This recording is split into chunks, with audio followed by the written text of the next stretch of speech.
আসসালামু আলাইকুম। এসএসসি দাখিল 27 আমাদের 90 দিনের মাস্টার প্ল্যানের আজকে হচ্ছে অষ্টম দিন তথা 15 জুন 2026। আপনারা ইতিমধ্যে জানেন যে এসএসসি দাখিল 27-এর জন্য আমরা 90 দিনের মাস্টার প্ল্যান গ্রহণ করেছি। এই 90 দিনের মাস্টার প্ল্যানে আমাদের যত মেজর সাবজেক্ট আছে এই মেজর সাবজেক্টের প্রস্তুতি আমরা সম্পূর্ণ করব ইনশাল্লাহ। এই সেগমেন্টে আমরা মিশন এ প্লাসের যে প্রস্তুতি নিচ্ছি সেটা আমাদের 100% কমপ্লিট হবে ইনশাআল্লাহ। তো আমাদের মিশন এ প্লাস ব্যাচের জন্য আজকের দিনে আমাদের মিশনের অংশ হিসেবে আজকের দিনে আমরা যেই পড়াগুলো পড়বো সেটা একটু দেখে নিই। আজকে তারিখ হচ্ছে 15 জুন 2026, তার মানে আজকে হচ্ছে আমাদের 90 দিনের মাস্টার প্ল্যানের অষ্টমতম দিন। আমরা এখন দেখব আমাদের আজকের পড়ার জন্য কি কি সাবজেক্ট রয়েছে। প্রথমে রয়েছে বরাবরের মতো কোরআন মাজিদ, এবং কোরআন মাজিদ থেকে আমরা পড়বো নির্বাচিত বিষয় তাআক্কুল। তাআক্কুল বলতে কি বোঝো, আমরা একটু কালার চেঞ্জ করে নিচ্ছি। তাআক্কুল বলতে কি বোঝো এবং তার ব্যাখ্যা, এইটা নির্বাচিত অংশ থেকে পড়তে হবে। যে কোনো কোম্পানির গাইড বা যে কোনো মূল বই থেকেও পড়তে পারেন, যে কোনো কোম্পানির গাইড থেকেও পড়তে পারেন কোরআন মাজিদ। দ্বিতীয় নম্বর সাবজেক্টটা হচ্ছে Arabic first part. Arabic first part অনুচ্ছেদ। আমি মনে করি প্রিটেস্টের জন্য 2টা অনুচ্ছেদ পড়লে ইনশাল্লাহ প্রিটেস্টে কমন থাকবে। আর বোর্ড পরীক্ষায় সর্বোচ্চ আমি 3টে অনুচ্ছেদ দেখে দিব, বা আমার পেইড বেসে আমি 3টে অনুচ্ছেদ পড়াবো। এই 3টে অনুচ্ছেদের বাইরে ইনশাল্লাহ কোশ্চেন হবে না। 3টে অনুচ্ছেদ পড়লে ইনশাল্লাহ 100% কমন চলে আসবে। তো আমরা প্রিটেস্টের জন্য এইটাকে সিলেক্ট করেছি, দোয়া কবিতার যে অনুচ্ছেদটা আছে এইটা আপনারা পড়তে পারেন।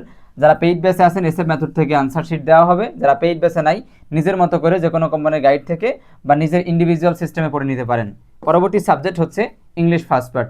ইংলিশ ফার্স্ট পার্ট কিন্তু আমরা গুরুত্বপূর্ণ 7 থেকে 8টা প্যাসেজ আমরা পড়বো ইনশাল্লাহ। 7-8টা প্যাসেজ পড়লে বোর্ড পরীক্ষা কমন চলে আসবে। তার মধ্যে এবারের জন্য আমরা মেহেরজান প্যাসেজটাকেও রাখছি। মেহেরজান প্যাসেজটা অলরেডি স্কুল সেকশনের একটা বোর্ডে এসেছিল এবার, এবং বিগত বছর অনেক বোর্ডে এসছে। তো এইবার কিন্তু আমাদের জন্য গুরুত্বপূর্ণ প্যাসেজটা, মোটামুটি গুরুত্বপূর্ণ। তো এই প্যাসেজের শাব্দিক এবং বিশ্লেষণমূলক অনুবাদ, যারা পেইড বেসে আছেন তারা জানেন যে এই ক্লাসগুলো বেশিরভাগ ক্লাসগুলোই টিচার হচ্ছে যে ভেঙে ভেঙে আপনাদেরকে বুঝিয়ে দেন বা পড়িয়ে দেন। যেহেতু ইংলিশ ফার্স্ট পার্ট আমাদের সামনে, এখন ইংলিশ ফার্স্ট পার্ট নিয়ে কথা হচ্ছে, আমরা এই প্যাসেজটাকে পোস্টমর্টম করে দিব। প্রত্যেক ওয়ার্ড বাই ওয়ার্ড অনুবাদ, প্রত্যেক সেন্টেন্স বাই সেন্টেন্স অনুবাদ, এবং পুরো প্যারার মধ্যে বা পুরো প্যাসেজের মধ্যে কোন কনসেপ্ট নিয়ে আলোচনা করা আছে এবং কি আসলে কোন পারপাজে কি আলোচনা করা হচ্ছে সব বিস্তারিত ভেঙে ভেঙে আলোচনা করে দেওয়া হবে। আর যখন আপনি ভেঙে ভেঙে পুরো প্যাসেজটাকে খুব সুন্দর করে ইউটিলাইজ করে পড়বেন, তখন এই প্যাসেজ থেকে আসা এমসিকিউ, এই প্যাসেজ থেকে আসা ডাব্লিউএস কোশ্চেন এবং গ্যাপ যেটাই আসুক না কেন আপনি ইজিলি আনসার করতে পারবেন। যারা পেইড বেসে আছেন তাদের ভয় পাওয়ার বা আপসেট হওয়ার কিচ্ছু নাই, টিচার ক্লাস নিয়ে দিবেন। মেহেরজান এই প্যাসেজটা খুব গুরুত্বপূর্ণ, টিচার একেবারে এই প্যাসেজটাকে পোস্টমর্টম করে দিবেন, প্যাসেজটা ওয়ার্ড বাই ওয়ার্ড পড়িয়ে দিবেন। পাশাপাশি এই প্যাসেজ কেন্দ্রিক যে কোশ্চেনগুলো আসতে পারে এমসিকিউ, ডাব্লিউএস কোশ্চেন এবং ব্লাঙ্ক, এটা টিচার আপনাদেরকে শিট দিবেন এবং পড়িয়ে দিবেন, ঠিক আছে। এরপরে রয়েছে ইংরেজি সেকেন্ড পার্ট বা English second part. English second পার্টে আমরা কিন্তু একটা গুরুত্বপূর্ণ আইটেম নিয়েছিলাম, সাফিক্স প্রিফিক্স, যা আমরা 5 দিনে শেষ করে বলেছিলাম। এটা আমাদের ধারাবাহিক চলছে পেইড ব্যাচে। যারা পেইড ব্যাচে ভর্তি হননি তারা নিজের মতো করে নিজেদের টিচারদের কাছে পড়ে নিতে পারেন সাফিক্স এবং প্রিফিক্স। পরবর্তী রয়েছে Bangla first part. Bangla first part আমরা কিন্তু কবিতা বিশ্লেষণ রেখেছি আজকে বরাবরের মতো। কপোতাক্ষ নদ কিন্তু প্রত্যেক পরীক্ষার জন্য মোস্ট ইম্পর্টেন্ট একটা কবিতা। এই কবিতা থেকে কোশ্চেন আসবেই। মাইকেলের এই কবিতাটা খুবই গুরুত্বপূর্ণ এবং প্রত্যেক বছরই এই কবিতা থেকে একটা কোশ্চেন আসেই। আপনি ফিক্সড থাকেন যে মাইকেল মধুসূদন দত্ত থেকে একটা সিকিউ মানে একটা সৃজনশীল বোর্ড পরীক্ষায় থাকবেই, এটা ফিক্সড ইনশাআল্লাহ। তাহলে এই কবিতাটা খুব ভালো করে ব্যাখ্যা করে পড়তে হবে। যারা পেইড বেসে আছেন তাদেরকে টিচার পড়িয়ে দিবেন, ব্যাখ্যা করে টিচার পড়িয়ে দিবেন। টিচার এত সুন্দর করে পড়িয়ে দিবেন যে এই প্যাসেজ থেকে আসা, এই গল্প থেকে আসা, এই কবিতা থেকে আসা যে কোনো ধরনের কোশ্চেন আপনারা ইনশাল্লাহ আনসার করতে পারবেন। এরপরে রয়েছে আমাদের Bangla second part. Bangla second part অনেক স্টুডেন্ট, আমার পেইড বেসের অনেক স্টুডেন্ট নক দিয়ে বলছেন স্যার 31 পরিচ্ছেদ অনেক কঠিন লেগেছে, অনেক একটু বড়, শেষ করতে পারিনি। এজন্য আমরা তাদের কথা বিবেচনা করে 31 পরিচ্ছেদটাকে আরেক দিনের জন্য আমরা ফিক্সড করেছি। আমাদের গতদিন 31 পরিচ্ছেদ ছিল, আমরা আরেক দিন দিয়েছি যাতে 2 দিনে পুরো পরিচ্ছেদটা সুন্দর করে শেষ করতে পারি। এই পরিচ্ছেদটা কিন্তু বেশি গুরুত্বপূর্ণ, এখান থেকে 1 থেকে 2টা এমসিকিউ আসেই, ঠিক আছে, 2-1টা এমসিকিউ এখান থেকে আসেই। ইসলামের ইতিহাসও প্রিমিয়াম শিট চলছিল, একদিনে শেষ হয়নি, কারণ 4 অধ্যায় অনেক বড়। আপনারা প্রিমিয়াম শিটটার যে ভিজুয়ালাইজেশনগুলো আছে, যে টাইপোগ্রাফিগুলো আছে, এগুলো শেষ করতে পারেননি, সমস্যা নেই, এর জন্য আমরা আরেক দিন দিয়েছি।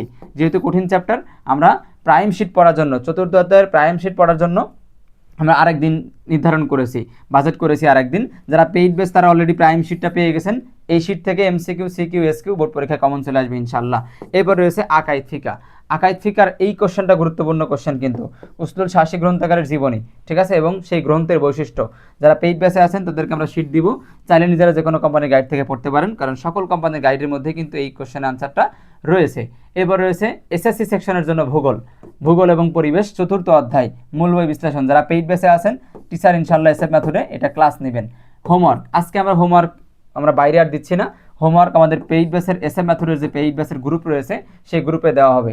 ইংরেজি হোমওয়ার্ক এটাও এসএফ মেথডের যে প্রাইভেট ব্যাচ রয়েছে প্রাইভেট ব্যাচে দেওয়া হবে। তো এই ছিল আমাদের 90 দিনের মাস্টার প্ল্যানের 8তম দিন।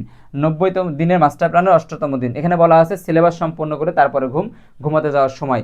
অবশ্যই আপনি ঘুমাতে যাওয়ার সময় এখানে একটু মার্ক করবেন বা আপনি নেক্সট করবেন যে আসলে কতটুকু সময়ের মধ্যে ঘুমাতে যাচ্ছেন। আর অবশ্যই সিলেবাসের পড়া কমপক্ষে 80% 70% শেষ করে তারপরে ঘুমাতে যাবেন। 80% 70% শেষ না করে ঘুমাতে যাবেন না। যারা দুর্বল আছেন, যারা ভালো স্টুডেন্ট, যারা একটু ব্রিলিয়ান্ট বা মেধাবী, তাদের জন্য কথা হচ্ছে মাস্টার প্ল্যানের পড়া 100-এ 100 শেষ করবেন, এখানে কোনো কম্প্রোমাইজ করবেন না, ঠিক আছে? তো আমরা টিচারের হিসাবে আমি এখানে সিগনেচার করে দিতে পারি, টিচার হিসাবে সিগনেচার করে দিলাম। আর আপনাকে পেতে হবে অন্তত পক্ষে অ্যাটলিস্ট আপনাকে 70% মার্ক পেতে হবে। এখানে গার্ডিয়ান স্বাক্ষর, ক্লাস কয়টায় শুরু হয়েছিল, কয়টা শেষ হয়েছিল, হোমওয়ার্ক করলে আমরা টিক দেবো, ক্লাস উপস্থিত টিক দিব, এবং যদি 70% ক্রস করতে না পারে তাহলে আমরা লাল কার্ড দিব, হোমওয়ার্ক না করলে আমরা হলুদ কার্ড দিই, এবং এমনিতেই আমরা সবুজ কার্ড, মাঝে মধ্যে কোনো রকম ক্লাসে ডিস্টার্ব করলে বা অন্যান্য সেগমেন্টে আমরা সবুজ কার্ড দিয়ে থাকি।